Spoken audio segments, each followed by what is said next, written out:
Yeah, this is my first stop in Cochrane, Ontario, and that's what my trailer looks like after 2 hours of driving on a road covered with snow and ice. I feel sorry for this poor tractor, you know, sitting in the very back, and look how much stuff I have underneath there. That's the back of my truck, so you can tell how much turmoil this truck went through on the way here. And if you can see the numbers, the regular gas is $37.9 per liter and diesel is $40 per liter. Unbelievable. This is a small truck stop just on the outskirts of Cochrane. I got popsicles under the truck. Check this out.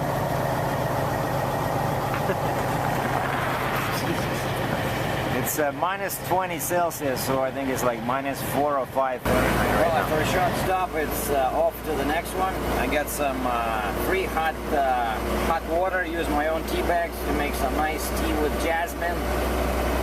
Got a pack of nuts. Наступна зупинка площа Кирова. I don't know why I said that. Actually, the next stop is the town of Hurst, which is roughly 2 hours away.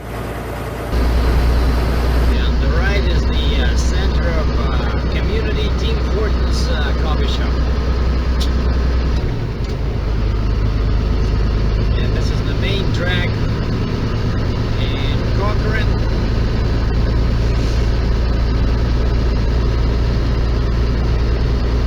Which right now looks like a scene from the movie White Owl.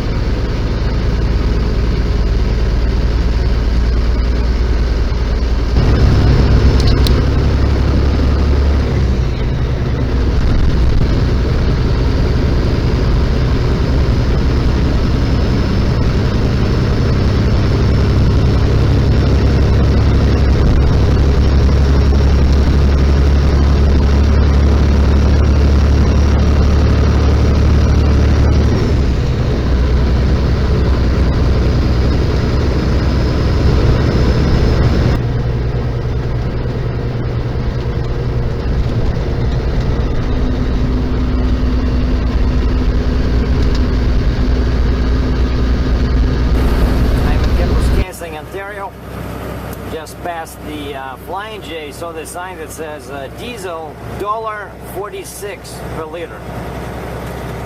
Jeez. Welcome to Kapuskasing, Ontario.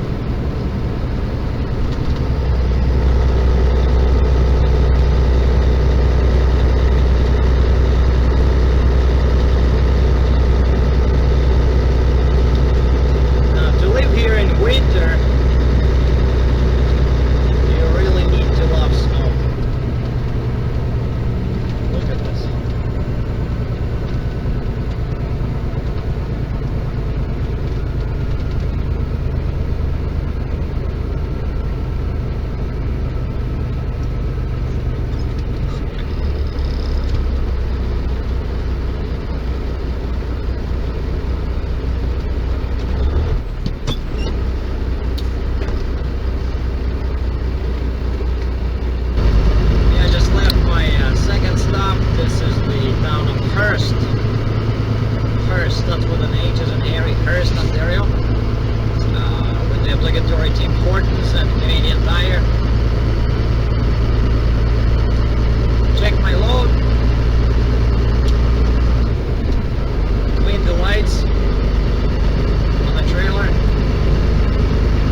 extra because you want to use debit. So now the coffee is $2.25,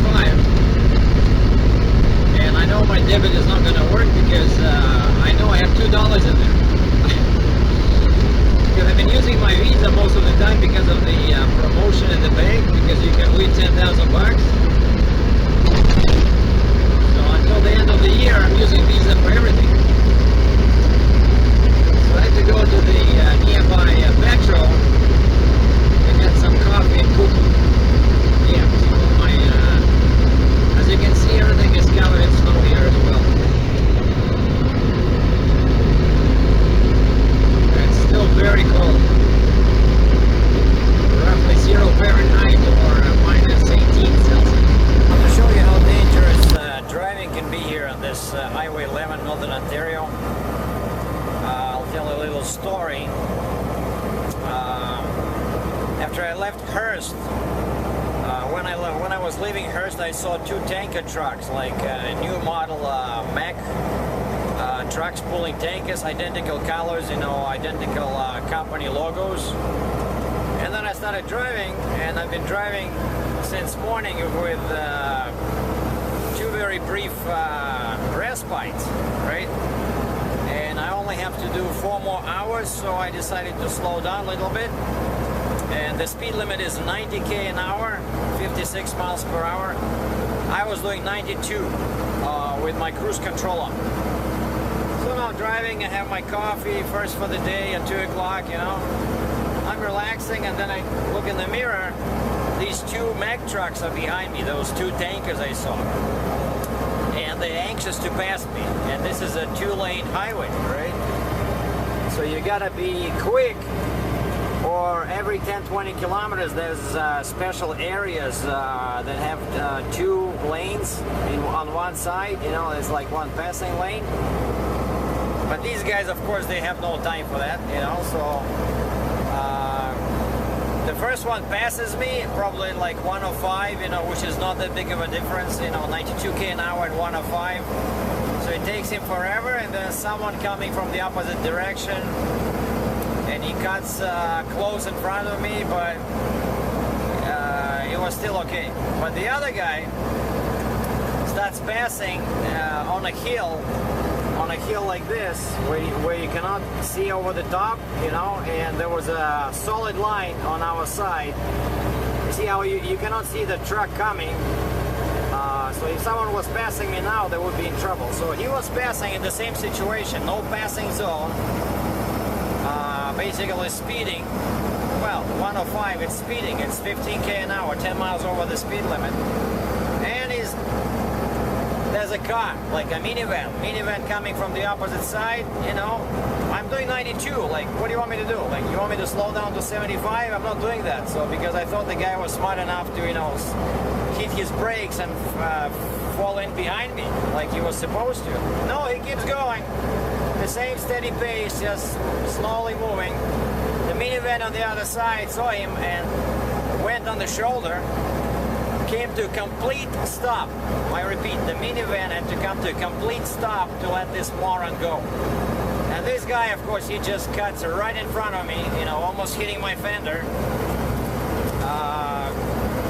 I honked my horn, but what do you do, you know? But this kind of people, they just think that, you know, when they pass you, they don't care who's coming from the opposite direction, because they want to push you into slowing down. So that's what they were trying to do. They were pushing me to hit my brakes and let them come, because they're such big, you know, big boys, you know, important people. So the one who, I was driving with the same speed before and after this, but one vehicle that was really unimpressed was that minivan. I saw them, you know, looking back at that tanker truck, and I think maybe they caught a glimpse of the company's name, because I didn't. So maybe they call and complain, because these guys, I know that, you know, rookies, new drivers rarely drive tanker trucks because they're dangerous, you know, so they carry some chemicals, liquids, you know, fuel. So these are experienced guys, and the way they drive, it's unacceptable. But that's what's dangerous about this Highway 11 and Highway 17, because the Canadian government cannot find the fucking money to make it into a freeway. I'm sorry about that, but these two highways, 11 and 17, are really, you know, Canada should be ashamed of them. There's so many people die here every year, especially in winter. That was my rant about driving. Sorry for the long speech.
Riddles. Let's say two trucks drive at different speeds. My truck is driving at 92 kilometers an hour, and the truck that passes me drives at 100 kilometers an hour. So the difference is 8 kilometers per hour or 5 miles per hour. The first truck, the faster truck, drives for 2 hours and then it stops. So my question to you is, how long does the guy have to stop for? How many minutes before I catch up with him? Once again, the guy drives 100 kilometers an hour for 2 hours, then stops. I drive 92. The answer soon.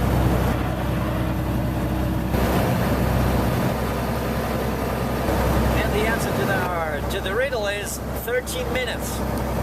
So the guy stops, goes into the truck stop to take a leak, buys a cup of coffee. By the time he gets out, it'll probably be 20 minutes.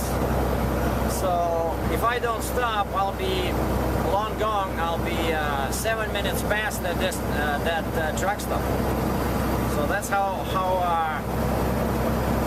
quickly you can close that gap.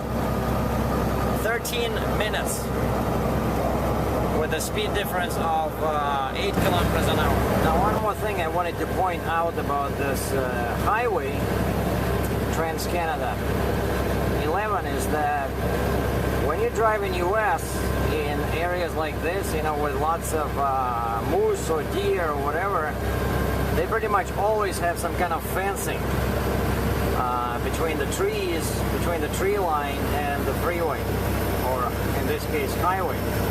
Like here, there's nothing. There's no fencing, you know, there's no way to separate your truck from the, you know, wild animals. They put the signs, you know, night danger, moose, and then the other thing they do is they clean up the trees You see all this empty space to the right of the road and to the left. That's artificial. I often see in the summer there's excavators and tractors, you know, creating this kind of like a buffer so that wild animals, you know, do not rush directly on the highway. But still, you know, chained like a link fence would really be great, you know, to have here, but I guess they don't have money for that either.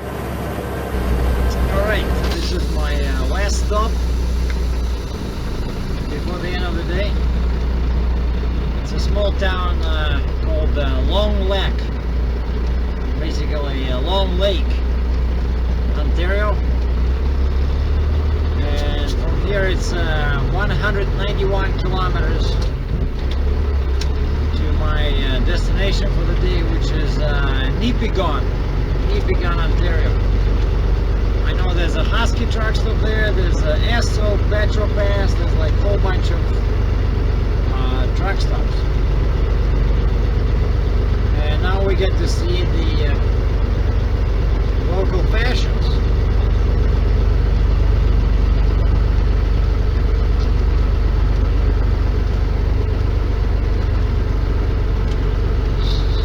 Stopped, I checked my lights, checked my load, everything's good. Except that for the past 10 kilometers before I stopped, a cop was following me, you know. I was driving maybe like 95 kilometers an hour.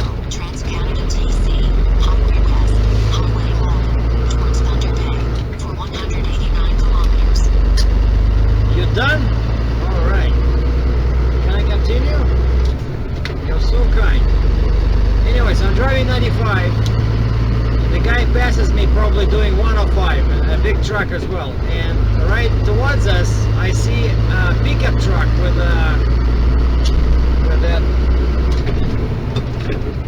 that disco music on the roof. You know, they're not he did not have his lights on, but I could see it was a police vehicle, a pickup truck, and when he passed me I saw the word police on the side.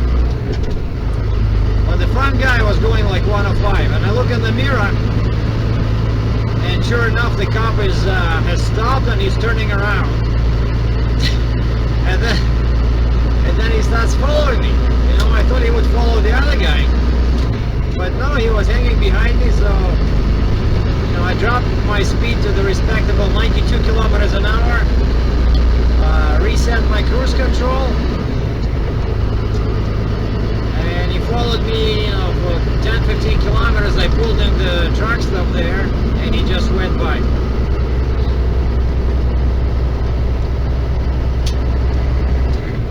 So sometimes you just have to keep your cool, you know. Don't do anything stupid, just wait for them to make the first move. Well, the sun is setting and I have to put my amber glasses on. You know, when the light level goes down, these are great for improving the sharpness of all objects. When I have these on, I can practically see through the trees. Oh, I think I just saw a moose. Oh wait, it was a tank. Well, it was something, but which proves my point. But some people say I look gay with these glasses on. And speaking of gay, did you hear about Maria Bello? She was my, you know, one of my favorite actresses, and she just came out of the closet. I guess she just learned that she's gay. And I'm okay with gay. What I don't understand is that how she played so many roles, you know, opposite male actors, you know, some love story roles where she was the mother, you know, like a wife. So I think it was a miserable life for her, you know. I don't understand. If you're gay, like, what's the big point? Just come out and say it, you know. But I guess she was afraid that Hollywood would not give her the roles that she got. But I mean, if you're gay, a gay female, do you really want to play roles of females opposite males as a wife or a girlfriend? Like I still love her in the movie Payback with Mel Gibson. She was great. You know, one of the best movies I've seen. You know, it has humor, action. You know, it's like a crime thriller. So now I'm gonna finish this video by the thing I hated the most today, and with a quick thank you note. Now the thing I hated the most today was that I had my dash cam on all day. I had my you know, flip camera on, and I was watching for the moose, just hoping to, you know, take a quick vid. But all I saw was a dead moose. There were some hunters on the side of the road, and I saw they were trying to figure out how to move the huge chunk of meat into the pickup truck. It looked enormous. But I didn't see a live moose, and I think the problem is those signs. You know, they put those stupid signs, moose, column, night, danger. So moose, you know, they're not stupid. They see those signs, they realize there's night danger for them, so they stay away, you know. So I don't think it's right, you know. We go through these areas, and we're hoping to catch a glimpse of the wildlife, but they put these signs up and they scare them away, you know. Now a quick thank you note goes today to the Caterpillar dealer in Cambridge. Code name Toromont, T-O-R-O-M-O-N-T, Toromont. It's the exclusive cat dealer for Ontario and Manitoba, Canada. Who, despite my many requests to fix my cooling system and having my truck for almost 3 days in the shop, failed to do so, which resulted in an unexpected benefit of my truck having zero heat signature. So no wonder that cop did not see me with his radar, because my truck has no heat. So thank you, Toromont. And thank you guys and gals for watching. Be safe. I'm Sergie Dratchev from somewhere in Northern Ontario.